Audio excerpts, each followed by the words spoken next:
Hi everyone, I'm Brad DeRoche and welcome to 30 Days of Guitar Technique. This is day 4.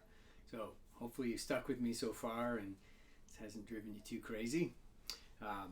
Anyway, today the focus of our short lesson is on right hand positioning and movement. Now, if you remember from the previous lesson, we talked about how to hold the right arm on the guitar. And what I had asked you to do in that lesson was to find the position 2/3 of the way between your wrist and your elbow. And that spot will be the widest point of your forearm right here. And what you want to do is place the forearm, that widest point, on the widest point of the lower bout, which is usually directly across from the bridge. So right here. And then this becomes a shelf and it takes most of the weight of your arm, so you don't have to hold your arm up with muscle power. So let's start with that. Then, when we think about what we're trying to do to accomplish with the right hand, we're basically looking for efficiency, maximum efficiency in our playing. And we get that by minimizing movement and motion. All right? We're also looking to avoid injury. So we want to avoid playing with extreme flexion or extension of our muscles, joints, or tendons, or staying in the mid-range of the motion. We talked about that in the last lesson, being in the center.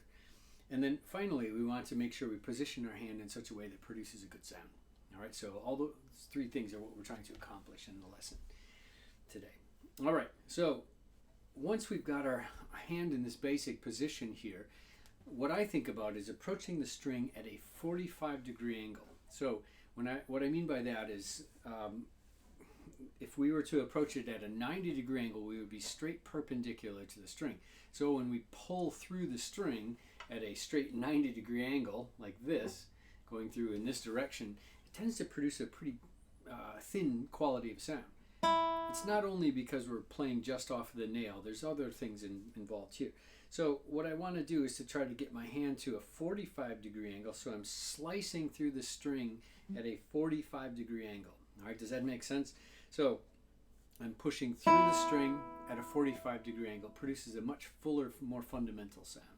We'll talk more about that in one of the upcoming videos on tone production. Okay, so we're positioning our fingers so that we're approaching the strings at our hand is at a 45-degree angle to the string. We want to make sure we have very little arch in the wrist, not the old playing approach like this where the hand was really arched. That's not really good for us to do that. So we want to make sure we have minimum amount of arch in the wrist, nothing like this or this. All right. Then make sure the hand is in alignment with the forearm, so it's going in the same plane as the forearm. So if we have those 2 things, we're on a good roll here. Then we want to next think about the movement of our fingers here. When we start out, we want to have our fingers in just a very relaxed position like this. They should basically come together with the thumb. If your hand is too flexed downward like this, your fingers will extend out naturally by themselves. We don't want that. We want to have them up closer to the thumb like this, so they're starting in a curved position. And then when they play, they're going to push through the string, relax, and start again. Now, Bill Kanengeiser has this great video on this idea, so I'm going to rip off his idea and show you. If you were to consider the finger here, my arm to be the finger, it's the knuckle joint up here is now my shoulder. This is the middle joint and the tip joint. So it basically is the same shape as the finger. And when we play, if this was string 1 and this was string 2, what we want to do is to position the knuckle directly over top of the string that we're playing. So when we play a free stroke, the finger will naturally not be able to hit the next string. It'll clear that string and we're free to come back and play the next note. However, if we pull the knuckle over top of the next string and extend our finger to play, we will naturally run into the next string. So it's kind of the difference between rest stroke and free stroke, but we're trying to position our hand so that when we're playing free stroke, we don't hit this next string. So we want to make sure the knuckle is over top of the string that we're playing. All right? So then when we do that, it's easier for us to see this if we look at this segment of the finger, this big segment of the finger right here.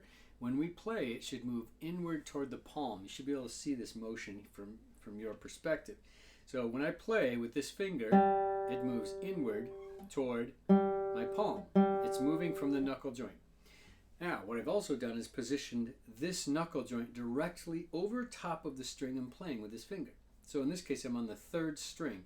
So when I play, my knuckle's directly over top of the big knuckle here, is directly over top of the string. I grab the string and push like this. One of the things that you don't want to do is to use the middle joint and play like this. It will lift the string up, produces a very thin quality of sound versus this. All right, so the basic idea here with movement of the fingers is that we try to use the entire finger as a lever. We move from the knuckle joint way up here and we push through the string at a 45-degree angle. All right, that's the basic idea for the right hand, and we want to make sure we capture that in our playing to produce a good sound, to be efficient, and also to avoid injury. So, hope that you enjoyed this lesson, and we'll see you next time.